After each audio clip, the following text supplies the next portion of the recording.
excited to be here with all of you. My name is Betsy Irizarry. I work as an Agile coach and a pro Kanban trainer, and I have described myself as a framework agnostic fan of flow. So what that means to me is I think the concepts we'll talk about here today work great with Scrum. They can work great on their own. They can work great with whatever homegrown process you've got going on. As long as people are interested in understanding and optimizing their flow of value, I'm in. So that's what makes me tick. That's what gets me excited about this stuff, and I hope that we can explore those ideas together over the next hour. During the session, we'll kind of start with like the problems phase, trying to start with why. Then we'll just do a simple definition of Kanban just to make sure we're all on the same page with what we mean by Kanban, at least for the next hour. Then we'll talk about 3 specific Kanban practices and 4 flow metrics that, again, I think can be used with any type of team, any setting, and you can start dabbling and experimenting. That's my hope. Then we can talk about some ideas for path forward and take any questions. Quick question. Yes. You will share the slides? I will share the slides. I'm not sure how to do that, but I will figure it out and share them. Feel free to connect with me too, like I can send them that way. All right, so let's start with the problem space, the opportunity space, however we want to frame this. Okay, so we know, right, like this is not news to anyone in this room, that our world is more VUCA than ever. So volatile, uncertain, complex, ambiguous. That's pretty much what we heard about all throughout the keynote yesterday. We need different ways of working, thinking, being to deal with the constant complexity and ambiguity. But I'm sure most of us work in organizations where we are also expected to deliver with some level of predictability and efficiency and effectiveness. And sometimes it seems like these 2 forces are kind of competing. So the question is, how can both of these things be true? How can we hold these in balance and really embrace both sides of that coin? Just kidding, Kanban is not the one and only solution, but I do think that the practices we'll talk about today can help in that space. So if you're feeling that tug of there's all these unknowns, there's all this complexity, ambiguity, but we're still expected to be predictable, we're still expected to, deliver with some kind of efficiency, effectiveness, hopefully these ideas can help. So, I'm going to make some references to the Kanban guide throughout today's talk. This is the Kanban guide that was published in 2020 with a goal of being sort of a unifying guide for our community. So what the authors sought to do was really boil Kanban down to its most essential elements, with the hope that we can kind of all agree. We know there's a ton of different practices, values, principles, things that we can bring into our Agile practices, but the Kanban guide really distills it down to that sort of MVP of what we need. So that's my frame of reference for today. There's a line in the Kanban guide that says the strategy of Kanban is to get members to ask the right questions sooner, which seems super powerful to me, because if we're trying to navigate this complex, ambiguous reality, the sooner we can get those signals and ask those better questions, the better. So that's going to be a rallying cry throughout today's session. We're trying to ask better questions sooner. Okay. So like I said, I want to make sure that we are on the same page, at least for the next hour, with what are we talking about when I throw around this word Kanban. So the definition from the Kanban guide is that Kanban is a strategy for optimizing the flow of value through a process that uses a visual pull-based system. One thing I really love about this is it says strategy, right? Like it's not saying this is a different framework or methodology. If you're trying to deliver value, which we all are, right? And we all have some kind of process to deliver value. This is a strategy that can help you optimize how you do that. So that's pretty powerful to me. There are 3 practices that help us do this. There's defining and visualizing a workflow. There's actively managing items in the workflow and improving the workflow. And in those last 2 categories, we have 4 flow metrics we'll talk about to help us actively manage items while they're WIP and improve the workflow after the fact. And remember, we're doing all this to ask better questions sooner. It's not just another set of practices we're going to stand up or just another report we're going to look at. We're trying to actively manage flow and engage with the value that we're trying to deliver and find those better questions sooner. So let's dive into each of these practices and explore some different real-world examples. So first one up is defining and visualizing the workflow. And I'm actually going to start on the visualizing the workflow side. And I'm going to start with an example outside of software. So the situation was there was a business operations team, more specifically there was a customer service team, and there were about 12 program managers / change managers whose job it was to roll out new customer service policies to the frontline customer service staff. So think about if you're a retail organization and your return time frame went from 60 days to 30 days. Like there's a lot of change around that, right? That the customer service reps would need to understand. What do I say to my customers? How do I uphold this policy? Those were the types of projects that these 12 program managers were working on. There were kind of two problems with this team. The internal problem was that team members, these 12 program managers, reported feeling isolated. They didn't really understand how their work fit into other things. They didn't understand where there were connection points across the team. They had a weekly status meeting where it was literally just like people would kind of read out their status and then on to the next person. So there were some things that could be improved, definitely. The more external problem, or the customer-facing problem, which, in this case, their customer was the customer service reps who were serving the actual customer, was that all of these change efforts that they were not really, coordinating or connecting the dots with were hitting the same end users. And this is a group, has anyone ever worked the call center? I have.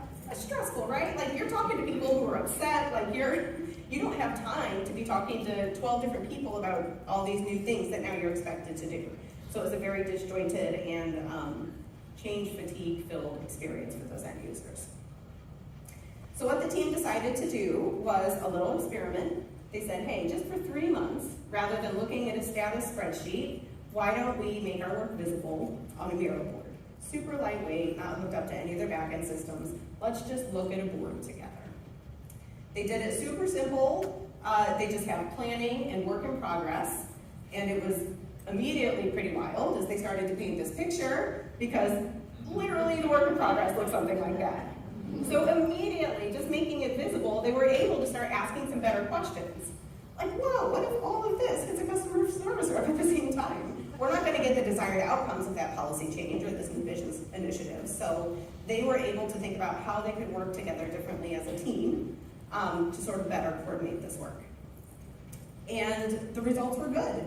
So they ran their 3-month experiment, and we took some baseline staff, midway point, and then at the end, the team members themselves, again, these 12 program managers, reported that they had a 23% better ability to connect the dots between projects just by looking at it on a board, 30% improved understanding of how to overcome obstacles and challenges, because it spurred different types of conversations as they could point at a card and look at things visually together, and a 23% improved understanding of all work in progress across the group. So my point with all this is just that this is like a super low-hanging fruit. If you're working with a team today and not looking at a visual, like if you're not pulling up your Kanban board in your daily stand-up, or even if you're working externally with stakeholders and it's more of a spreadsheet-based world, it can be very, very powerful just to look at it visually and see if it helps you ask some better questions sooner. The other half of this first practice, so it's defining and visualizing the workflow. So I don't want to skip over the defining the workflow part, because that's important too. It's important that the people on the team who are doing the work, who are trying to work together to deliver the value, have a shared understanding of what the value is they're trying to deliver, because otherwise we could be optimizing for the wrong thing. So this can be really interesting if you've never had this conversation with your team, or if you have and it's been a while, just to say, hey, what is the value we're trying to deliver? How do we want to represent those in our work items and make that visible?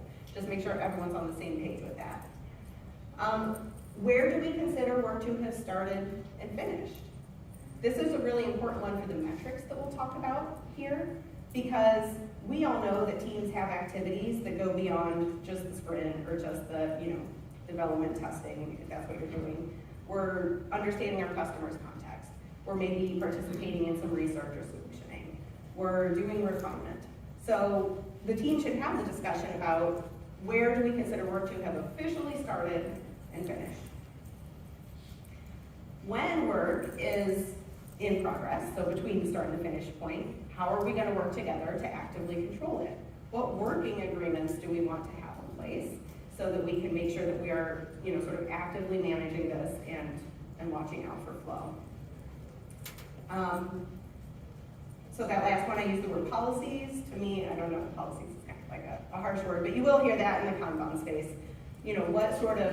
What agreements does the team want to have as a work item moves from step to step? What should be true of a work item so that you're really, baking in quality and making sure that it's held each step of the way? Those are sometimes called policies.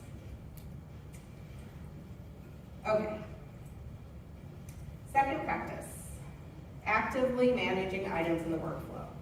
So this means once a work item, a potential little chunk of value, crosses that start point, it is now work in progress. So how are you going to give it the care and feeding and attention it needs to zoom across your workflow as quickly as possible and deliver that potential value?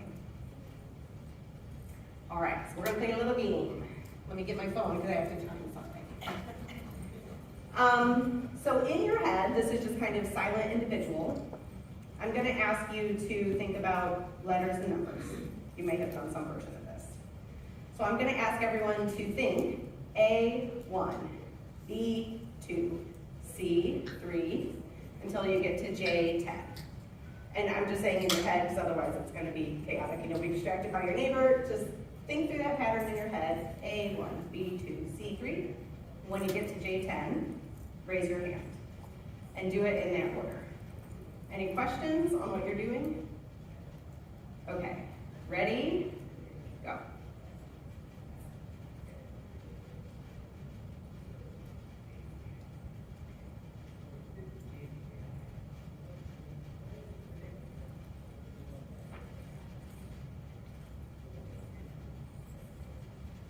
All right, so I think we have most hands up. So first hands were around like 7, 8 seconds. I think, the most of the room went up around 12 seconds. I think most everyone was done by 16 seconds. So now, we're still on the numbers and letters train. Now you can do in the order that will probably feel better. You can go A, B, C, D, E, F, G, H, I, J, and then 1 through 10. And same, raise your hand when you've gotten through J and 10. All right, ready? Go.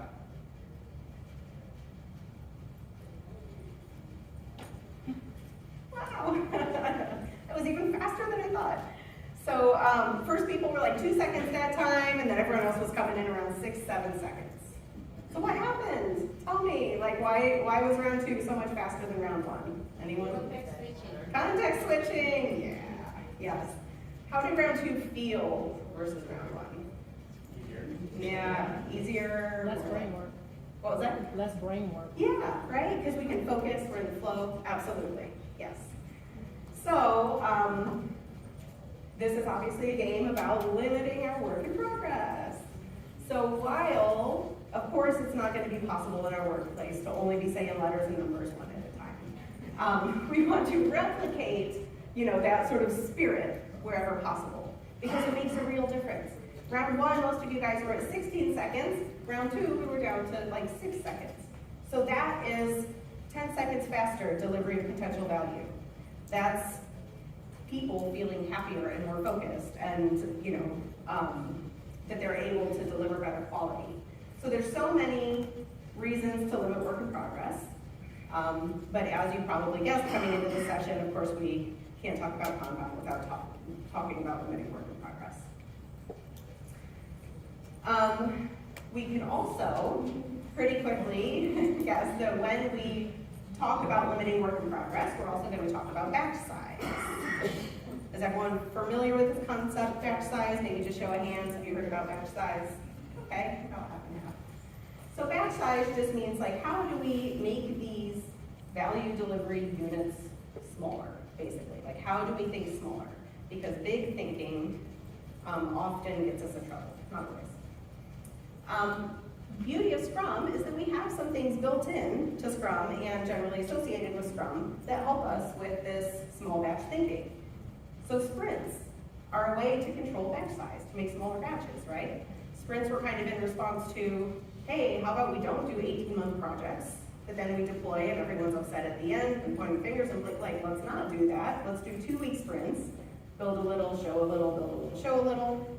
That's a way to control batch size. That's a way to get smaller batches. Also, smaller user stories. Probably a lot of you have heard of like invest, right? Like we're trying to get smaller, valuable, independent user stories. That's a way to get smaller batches because we're getting real value across the finish line without waiting for this whole big thing to be done. So the question for this next bit is, are things like sprints and small stories enough when we're thinking about the Kanban practice of actively managing items in the workflow? So let's look at that for a second. All right, I know this slide's a little wild. There's like a YouTube video that I'm trying to like fit into to make the point, so hang on with me for a minute. So we're gonna pretend there's 3 Scrum teams working at this company. Each team's delivering the same type of work. For all intents and purposes, the skill sets are the same. They're working with small batches, nicely sliced user stories, all these good things. So there's no differences really in that. The only difference across these 3 teams, which are on the same sprint schedule, is the way they are managing work in progress during their sprint. So Team Purple, they all just went through sprint planning. They're all gonna plan to deliver 10 items. So that's what you see over here. This is their sprint backlog.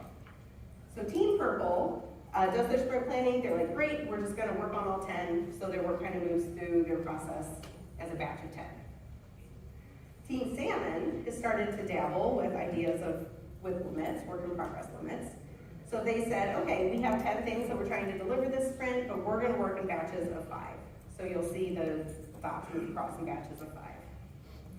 Team Blue is really excited about this idea, and they decided to go for a WIP limit of 1, so you'll see that they move across just sort of one at a time. So I'm gonna play a video. As you see it play, just kind of keep an eye on sort of the overall flow, as well as when the pink dots make it to done. All right.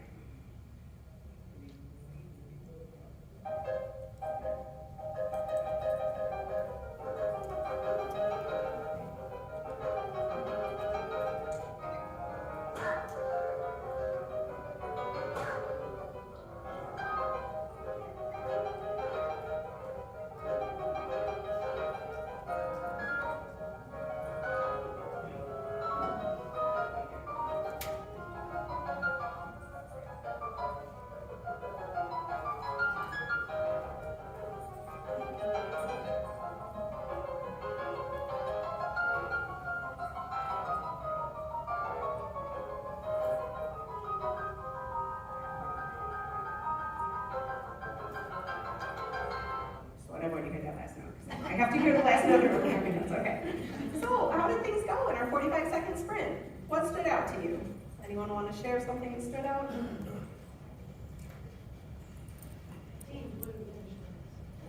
Team Blue finished first. They did. Significantly earlier, yeah.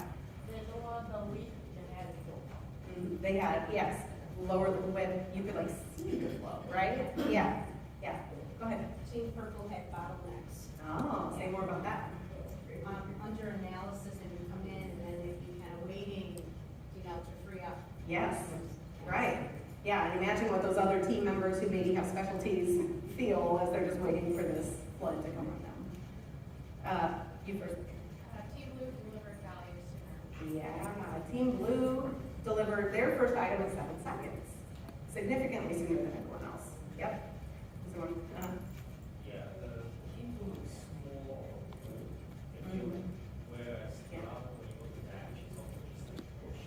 yeah, push versus pull, right? Like you can kind of see the pull in that Team Blue flow, absolutely.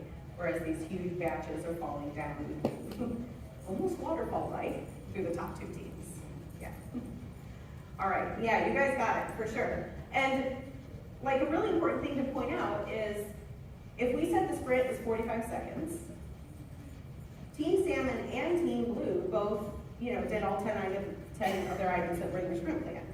So we could say, right, like they both achieved their sprint goal.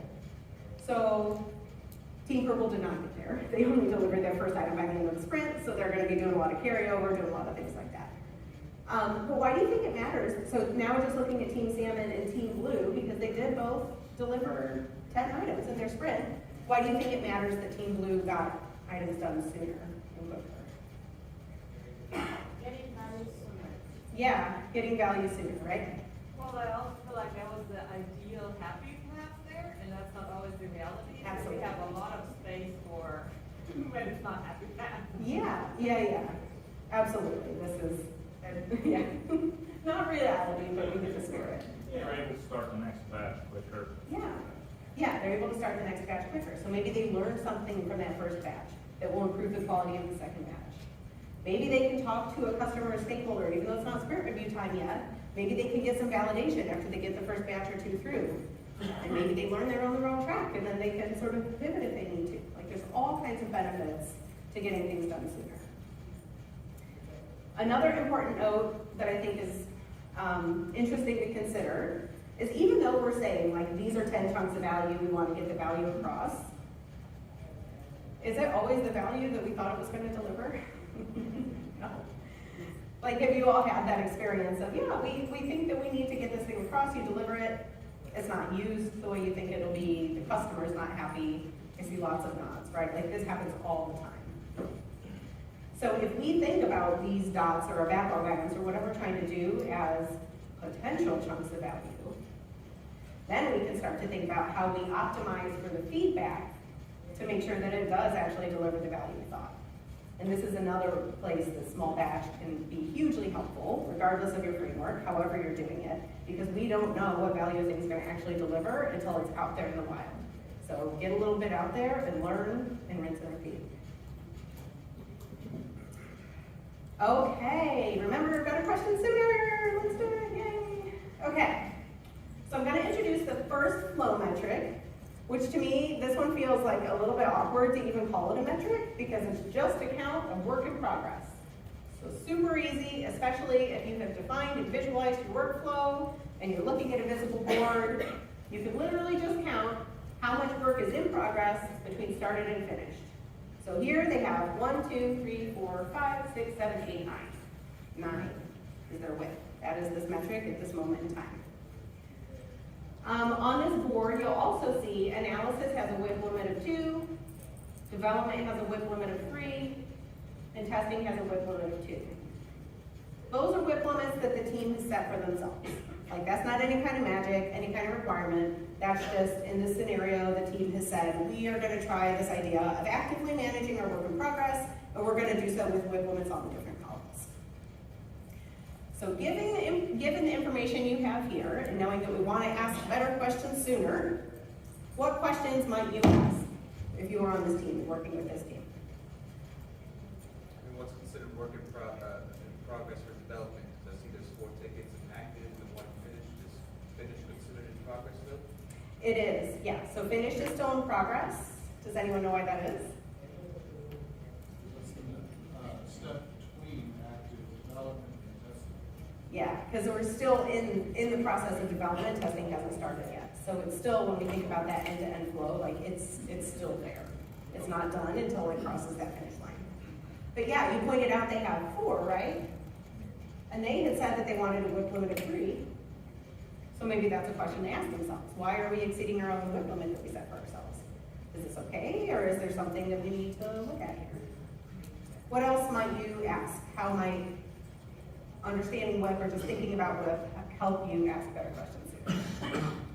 So, you may be looking at a mobile app development team where some of these are very small UI changes, where maybe others are larger API changes. So what are the sizes of these? So maybe, yeah, size is a consideration. Could we make it smaller? Like, maybe that's a question they could ask. If they're like, yeah, that one's stuck there because it's just so massive. That's a better question we could ask. Is there something we can do to get it flowing again and not just throw up our hands and say, yep, it's massive. Can we make it smaller? Is there, yeah? I think we may have enough similar ones, but what constraints do we have to move from the options over to the analysis front? The stack from the start. Yeah, so So you're saying like, could things move back and forth, or you're saying what would be true before we move it into analysis, is that? Yeah. So back to those like policies, the working agreements that the team would set for themselves as they're defining their workflow, like what should be true before something is moved from options into analysis? Is it something around prioritization? Is it something about linkage to OKRs? Is it something about size? And is there an opportunity there to maybe improve that part of the flow? Would be a question. Yeah.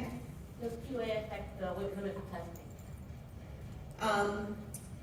So like for this team, they just bundled it all up in testing. They just called it all testing. So whatever kind of testing that is. So that's the beauty too of a team defining their own workflow, because whatever makes sense to them, you just write it down and make it visible. So for them, testing is testing is testing. Yeah. What do you do if, like in the first two columns, they've finished all their work? Do they just keep pulling and shoving things into the finished column, waiting for development to pull? So you're saying like if analysis, like if they got this active and finished, like what would they do? They finish through to, they pull another one and keep working, right? Right? So Well, their finished column might fill up. it might, but with the way they've set up their WIP limits, they've said, both the active and finished count against the WIP limit. So even if that one that's active analysis right now moves to finished, that's still 2 items that are technically in the analysis phase, because they have not been able to be pulled forward into development. So do they then say development can help you along? Great idea. Maybe they can swarm, maybe they can help each other out. Maybe if analysts are different people on the team from developers from testers, if that's the team structure, yeah, are there opportunities to swarm? Can they help in some other way? For sure. It's also a really good practice to have varying WIP limits to help identify where bottlenecks really do exist. If the analysis stage is something that we're able to get through and they're constantly waiting for the devs, then you've identified where there's a bottleneck and you start drilling in and figuring out what's up with the devs. So it's a way to make bottlenecks more visible, for sure. Yeah? I was gonna say that maybe WIP limits need to be examined, are the WIP so. limits correct? Yeah, if they're trying to ask better questions sooner, maybe that's a heart-to-heart conversation they have. Like, is there something we could do to put laser focus on finishing these items? Because we think they might be valuable and we want to validate that as quickly as possible. Like, is there anything we could do within our current WIP limits that we've set for ourselves to get stuff done? Or are these WIP limits too constraining? Maybe we need to have that conversation. Yeah. What's the WIP equal 9, what's that supposed to represent with regards to those measures like percent? Yep, so that's the metric of WIP right now, the metric of work in progress, because there's 1, 2, 3, 4, 5, 6, 7, 8, 9. No, because it's between started and finished. Yeah. Yeah. Go ahead. I think one thing that I see, and it's probably my own experience, is that a question I would ask is, is development going to finish the work so soon that they actually crunch QA? So successfully they actually crunch and be able to deliver something high quality, they don't have enough time to test. Right, yeah. Yeah, like, are those WIP limits supporting appropriate flow, or are our core testers always underwater, cutting corners, feeling the pressure? Absolutely, yeah. Yeah. Great. Okay, look at us asking better questions soon. Okay, the next flow metric we're going to introduce is work item age. This is another pretty easy one. It's just like it sounds. It's the amount of elapsed time between when a work item started. So again, a key idea here is that the team has defined their workflow and they have that shared understanding of what is our start point. What's the starting point through the finish point. Knowing these things is important. But how long has it been since we pulled an item to in progress and now? Why do you think it matters that we care about this? Any ideas? Speed of delivery. Yeah? Scope creep, Say more about scope creep? That the definition of done is being expanded here. It was a really small user story, and we didn't estimate it like this as a team, so I'm questioning, what's really going on and who pulled back in. Yeah. So maybe it's just kind of sitting there getting old because, yeah, there's something in the line there. it's still supposed to have a week to talk about, because it's talking about once the item starts.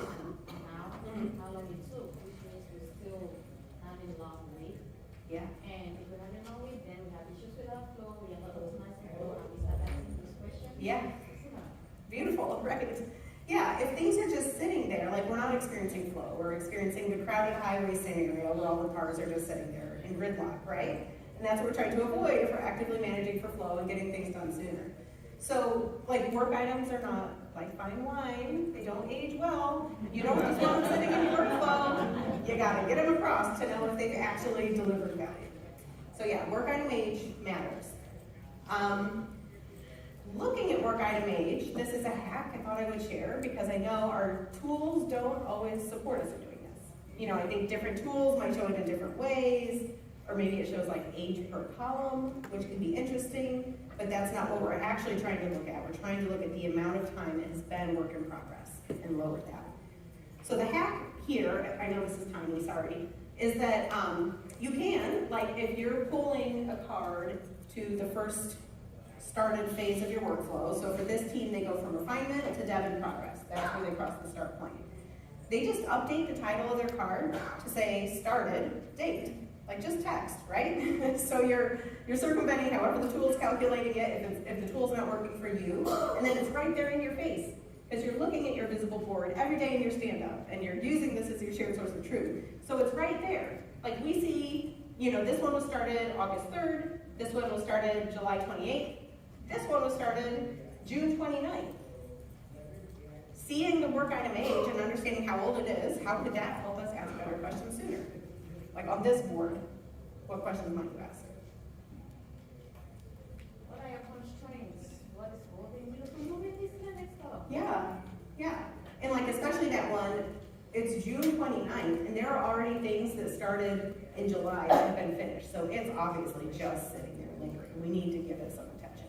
So it helps just make that more visible and urgent. And if we're trying to actively manage items in our workflow, understanding how old they are is an important factor. Yeah, go ahead. I would challenge also if it's been sitting for that long, it's still relevant. Yeah. Things change, right?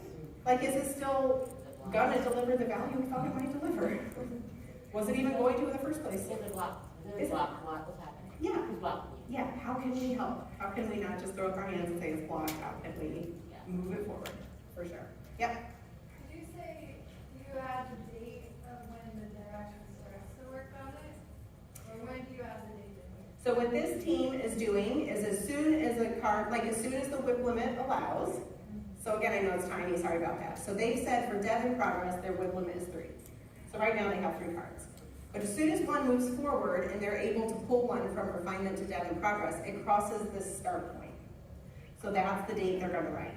And then that's the date that'll stay until it's done. Because they're worried about the end-to-end amount of time in progress.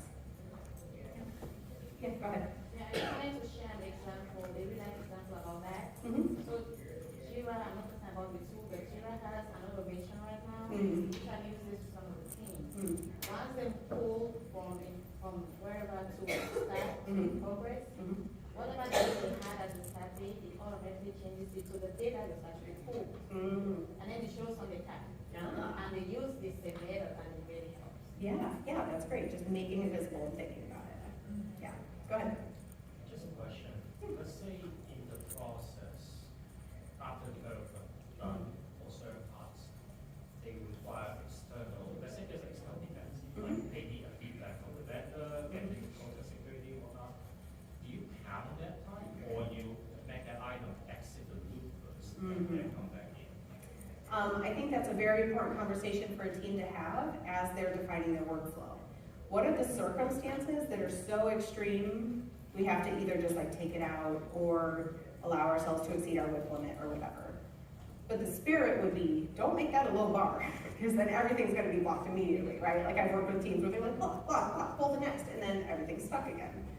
So another thing I've seen a lot of teams do is do that sort of root cause analysis on if we get to dev in progress and we find out that 75% of our tickets get blocked for vendor issues, you know, maybe we could think about how do we move that sort of vendor alignment or that vendor dependency earlier so that it's, you know, not just blocking us and taking us by surprise, but we're more proactively managing it. Yeah, so the data can help expose that, and that's a way to ask better questions sooner. Thank you. Back there, yeah.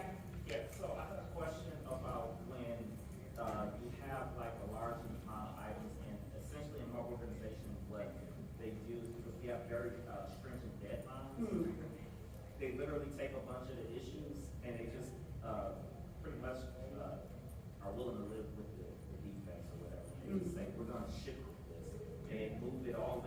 start to finish, right? But that doesn't really have a work item because it never really got started, they just simply. Yeah, Everybody needs it. you're right. It sounds like a great point of reflection for the team, maybe in a retro or something, like, hey, we're missing some data, how can we, because that's like not really active management of the issue, right? That's just kind of, I don't know what that is, but maybe it's, yeah. All right, let me check time, all right. I'm gonna move us forward, everyone's okay with that? To the third practice, which is improving the workflow. So this is where that beautiful spirit of continuous improvement comes in that we all know and love. And there will be a couple more flow metrics with this. So the next metric is cycle time. So cycle time is the amount of elapsed time between when work item started and when it finished. So this is a backwards looking metric because it's only on completed work items. So it's kind of like the cousin of work item age. You know, if you're looking at work item age, you're making your cycle time, but you don't know what your cycle time actually was until that item completes, because it's talking about how long it actually took to move from started to finish. So we're going to do a little, again, not workplace example to think about cycle time. So I'm from Pittsburgh. Has anyone been to Pittsburgh? Pittsburgh is like, oh, wow, oh my gosh, that's way more than I thought. It's beautiful, right? Yes. No worries. Yeah. All right. So if you haven't been there, highly recommend visiting. It's beautiful. I moved there 7 years ago, and I was very surprised by like the hills and the landscape, and it's gorgeous. We have 446 bridges, more than Venice, we like to say. I'm pretty sure that's true. Closer for this talk. We have 14 tunnels. So what I'm highlighting here is, yes, it's beautiful, but there's many bottlenecks. When you think about something like driving around town or commuting, there's a lot of things working against us in Pittsburgh. So here's the scenario. You are indeed going to visit Pittsburgh next Wednesday on a business trip. You've decided that you're staying at the Airport Marriott, which is out here, but you've also heard that it's amazing to drive into downtown through the Fort Pitt Tunnel. And it's cool, because it's just like the city reveals itself. So you want to do that on your trip. So this is the route you're going to take. That's a known quantity. You're driving from the Airport Marriott through the Fort Pitt Tunnel to downtown. So next Wednesday, you're planning to leave the hotel at 7:45, and you're going to plan some meetings downtown after you drive this route. So the question, what time should you plan to have your first meeting downtown? What kind of data would you need for this to make that decision? So I heard traffic, what else? How long does it take? Yeah, like how long has it taken in the past? Absolutely. So good for you. We captured that data for you. The actual commute times for the past month, with the 7:45 a.m. departure from the Airport Marriott, the average commute time was 31 minutes. So, are you going to plan your first meeting downtown 31 minutes after 7:45? No, why not? Parking, accidents. Yeah. Weather. So many things. Like, we know this, right? We have the lived experience that there's so much variation that occurs in our world. We need to like think about some different scenarios and maybe not be running that tight. So if you haven't read this book, I can recommend it. But it's all about this that we're starting to talk about, like when will it be done? You still have to forecast, but we're forecasting into the VUCA world. Remember our problem statement about things are volatile, uncertain, complex, ambiguous, everything we heard about in the keynote yesterday. So if we're trying to forecast into a world that we know is full of uncertainty, we shouldn't be taking a deterministic approach, which means saying, yes, it is absolutely going to be 31 minutes, because we are setting ourselves up for failure. But we see this in our workplaces, right? We see you absolutely have to have it done June 6th. But we know that we're working in this uncertain world. So, the next idea is that we can use probabilistic forecasting, which starts to bring in different levels of probabilities and ranges so that we can flip the script a bit and have a different kind of conversation that doesn't look like, yes, it'll absolutely be done June 6th, but we can say, yeah, we're pretty confident by this date, how much risk are we willing to take on, and we're having a different type of conversation. So here is, again, back to our Pittsburgh commute scenario. This is a cycle time scatter plot of the commutes for the past month that we gathered data on. So if you haven't looked at a scatter plot before, each blue dot is a completed item. So a completed work item in your work setting, or here it's a completed commute between the Marriott and downtown. Across the bottom we have the dates, and up and down we have the minutes in this case, but whatever your unit of time is. So for example, June 7th, that commute on that route took 21 minutes. June 19th is when Taylor Swift was in town, so even though it was 7:45 a.m., people were already clogging up the roadway, so that's why you see that like outlier dot up there. It took almost an hour. So you can see, one, I think this is cool because human brains respond to patterns and visuals, and this is much deeper data on that front than just like an average cycle time, like 31 minutes. It also allows us to, you'll see the red lines, to start to bring in service level expectations, as they would be called in the Kanban world. But really it's just those percentiles. So on the previous slide, we said on the average the commute time was 31 minutes. Looking here, you'll find that 50% of the dots, that like 50% average is at 31. But we can also lay on like 85% of the commutes took 39 minutes or less. So now when we say how long do we want to plan, or when do we want to plan that first meeting downtown, we can say, well, it depends. How much risk are we willing to take on? Is that first meeting going to be with our friend who's maybe very forgiving and has a lot of flexibility? Then yeah, maybe we'll talk about sort of 31 minutes-ish. Is it like with a CEO of a company we're trying to do business with? Then maybe we want to look at, 85th or 95th percentile range and probability. So it's nice because as you start to think about cycle time, especially looking at it in a scatter plot format, just reveals so much more data that can help you ask better questions. So let's do that. So here is a real teams data. How are we doing? All right, I'm going to give you like 3 minutes at your table. You can discuss in pairs or as a table or whatever. But just take a minute and look at this. And again, I know it's tiny, but don't worry about the actual numbers. Just kind of look at the patterns and see how that might reveal some questions. So it's like 2 months worth of data. Each blue dot is a completed user story in their case. The green line I turned on is just a trend line for their 85th percentile SLE. So that's measuring that mark of, 85% of our work items get done in this amount of time or less. So you can see like back here, it was down here, and then over time, you can see the trend. So that's a hint. So go ahead and just like take 3 minutes at your table, have a little bit of conversation. How might you look at a chart like this, and what kind of questions would you ask?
questions you would ask this team?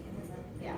So we were looking at why did it seem like so many of the first stories were being done faster, and then it seemed to really get longer. Yes, yeah, great. And we see that between the green line, right? Because that's tracking the 85th percentile of 85% of our work items were done in this time or less. So you see that creeping up. But you also see like the scattered dots. Like, look how tight this is. They're getting things done predictably and tight. But then they really start to get kind of loose and scattered. What else? What is causing this effect? Yeah. Do we have new technologies we're working with? Absolutely. Do we add team members? Like, what's happening here that's kind of throwing us off or changing us? Yeah, what's happening here? And that's why it's so important to discuss it as a team and not just cast aspersions, right? Like there's probably something behind this. So approaching it with that spirit of curiosity. Go ahead.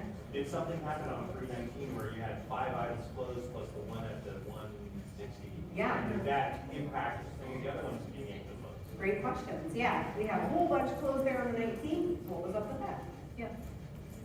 Sometimes I ask my team, did the sprint really feel like the cycle time reflected? Yeah. And That's that's a when great we start to question. get some, deeper answers. I love that. Is this really how it felt? Yeah. I was asking when was Easter? Okay. Because Easter falls near the end of the sprint, and it's Yes. a shorter week. Yeah, holidays absolutely can affect this for sure. Summer vacations, we'll have to take out. Yeah. Great. Good job, everyone. Okay, so the fourth and final flow metric we're going to talk about is throughput. The definition of throughput is the number of work items finished per unit of time. So this can be per week, per sprint, per month. Do them all, see what you can see. It's just a count. And again, this is backwards looking because this is the things that were actually completed. It can be super helpful because if you start to understand the rate at which things get completed, you can do things like compare it to the rate that things are arriving to your team. I had one person tell me that they had their arrival rate was like twice what their throughput was. So things like that, exposing data like that, can indeed sort of help them figure out, are there things that we can do to either improve or increase our throughput, or do we need to have a conversation about like, hey, is there some other team that can help with this work, or is there a different intake process we might use? Just real quickly, Yeah. throughput synonymous with velocity?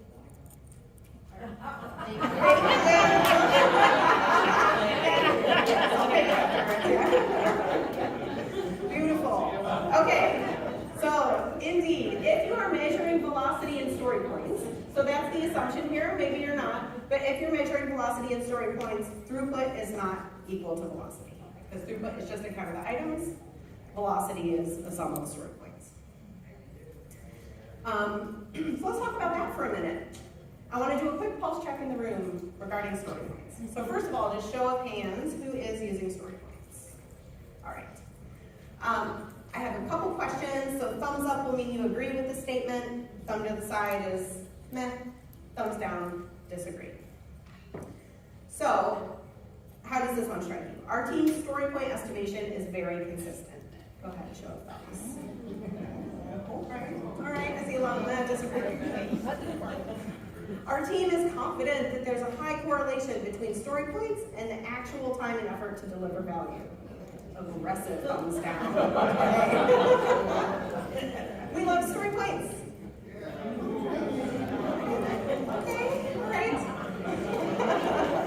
So it's a universal experience. So it's a mixed bag at best. Let's work from that. But it's kind of, a lot of teams are having a mixed bag experience with story points. So I want to tell you the story of one more team who they were also having a mixed bag experience with story points.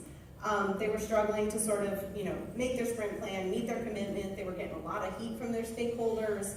So their gut instinct was to kind of double down on, we are going to estimate better. We are going to be the best estimators. And they would find themselves in these calls like spending 15 minutes. Is this a 3-point or a 5-point? I really wish we could do 4-pointers because this is certainly a 4.3. Like it was just so much time and energy. It was not the right conversation to be having. But like we probably understand that instinct, right? Like when the heat gets turned up, we're gonna be like, okay, I'm definitely gonna estimate, even though people aren't great at estimating. So this is their real data. So if this team's plan was working and they were getting super accurate with their story points, again, this is their cycle time scatter plot. Where do you think their 1-point stories would show up on the chart? Should be At the bottom. Yep. How about 5-point? Nailed it. Yeah. So like, you would expect these to be 1-pointers, 5-pointers, 8-pointers. You know where I'm going. So these are their real story points, color-coded by story points. And again, I know it's tiny, so the punchline is there's basically no correlation. That's it. So you see the green dots, that's the 1-pointers. You see the purple 3s are pretty much all higher than their yellow 8s. So yeah, no correlation. So, back to throughput, that's the metric we're talking about. Now the question is, how can we use throughput in sprint planning if we're having that mixed bag experience with story points? And I said, maybe even instead, up to you. You could run both in parallel for a while and check it out. But let's try this out for a minute. So here's a team's sprint data. Again, these numbers this is throughput. So this is their count of completed product backlog items that they did in the sprint. So sprint 14, they did 11 items. Sprint 15, they did 9. Sprint 16, they did 11. So if we want to experiment with this, using throughput as an input to sprint planning, how many items do you think we should plan for sprint 17? 10, 11, somewhere in there. And also, remember this bit. We don't want to anchor on a number. We don't want to be deterministic. We want to think in terms of ranges and probabilities. So there's a super cool thing called Monte Carlo simulations. Has anyone heard of this? Yeah, they're so cool. It feels like magic the first time you do it. To me, it did. But what this does is it takes your team's actual data. So it takes your throughput data. That's what it works on, is throughput data. And it runs thousands of simulations based on that data. Because again, we're projecting into the future that is uncertain, unknown, ambiguous. So we have to think in terms of likelihood, ranges, probabilities. So we're letting the computer do its work, running all these simulations behind the scenes, say what is the likelihood of all these different throughput occurrences for the next sprint. That's what it's forecasting. And after 10,000 simulations in this example, this is on the data set that I showed on the previous slide, you start to see this nice bell curve. And then you can have conversations like, well, there's an 85% chance that we think we can finish 6 or more work items. There's a 70% chance we think we can finish 7 or more. So what is our risk tolerance? Dear stakeholder, who are we talking to? What's most critical? Let's make sure we're at least aligned on, what are the most important 6 items, because we're feeling like 85% chance. Which, by the way, even with an 85% chance, there's still a 15% chance you won't, right? This stuff happens. But this gets really powerful because it just opens up a different kind of conversation and takes us out of that zone of we know exactly, and then when we miss exactly, we're pointing fingers of blame. It's a different conversation. So there are tools that do this, like the screenshots I've been showing are from Actionable Agile. I'm not an Actionable Agile salesperson. There's ways that you can do this in Excel. There's other tools available, but it's pretty cool. So I would recommend trying it out. All right, I think we're good on time. So last slide, just as a reminder. So we talked about 3 Kanban practices working in tandem, and any of these are a part of that strategy to optimize the flow of value that can be supplemented with any framework, including Scrum. Defining and visualizing the workflow, actively managing items in our workflow, and improving the workflow, and using those 4 flow metrics. So we talked about WIP, which is just the count of work in progress, work item age, cycle time, and throughput. Remember the goal of asking better questions sooner. Again, we're not just looking to stand up a new thing that then we'll use for, various purposes, but we're trying to ask better questions sooner and continuously improve our processes. Also, I think all of these are pretty easy to start. So check me on that. If you go back and try it, let me know how it's going. But I think there are very low barrier entry ways to start any of these, whether or not your tools are supporting you as you would hope. You can look at visuals on a Miro board or in a Google Doc even. You can use a simple spreadsheet to calculate cycle time and throughput, and even to make a scatter plot. So there are ways that you can get started with these things. I always believe in experiments, so I would recommend thinking about your current Scrum practices. Don't just like uproot everything and replace, but just find ways that this can supplement your current practices and learn and experiment with it. And yeah, that's it. So this is me. If you want to connect, I love talking about these things. I would love to follow up. We have about 5 minutes for Q&A, but if anyone wants to connect, if we run out of time, we'd be very happy to. I have a quick question. So if we choose to do instead of velocity, and then choose exactly where we say maybe 10 product backlog items, so we assume that all of those 10 product backlog items are the same size? So the size thing is tricky. So that's what I think, like this might be an interesting experiment for you to try. But that's kind of what this team learned, is they have this idea that they could definitely know the size. And like size was so important and it was real. But then after they delivered things, it was what they thought the size would be did not actually equate to the time it took to deliver it. So if we kind of release this idea of sizing, at least in terms of story points, then we can start to think about, is this item small enough to come into our process? And it gets much simpler. And small enough can be something as simple as looking at the 85th percentile. On this chart, it's 13 days. So the team could say, are we pretty sure? Are we 85% confident we can get this done in 13 days or less? Yes? Good enough. Yeah? Sorry, I got some guys. Yeah. But for my organization, the weird organization, like stuff,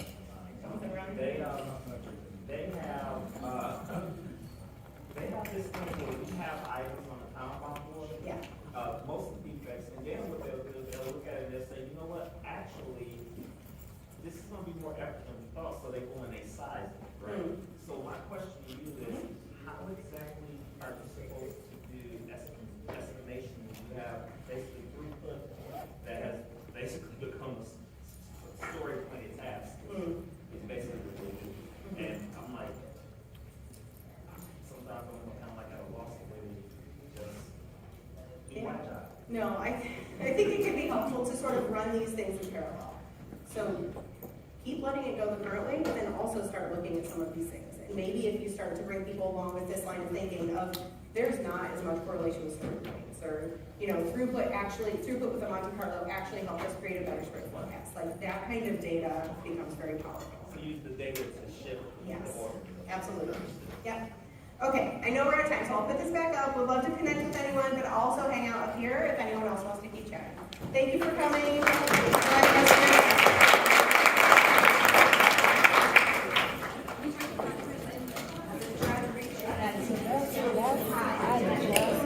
Probably around, we're in May, so probably around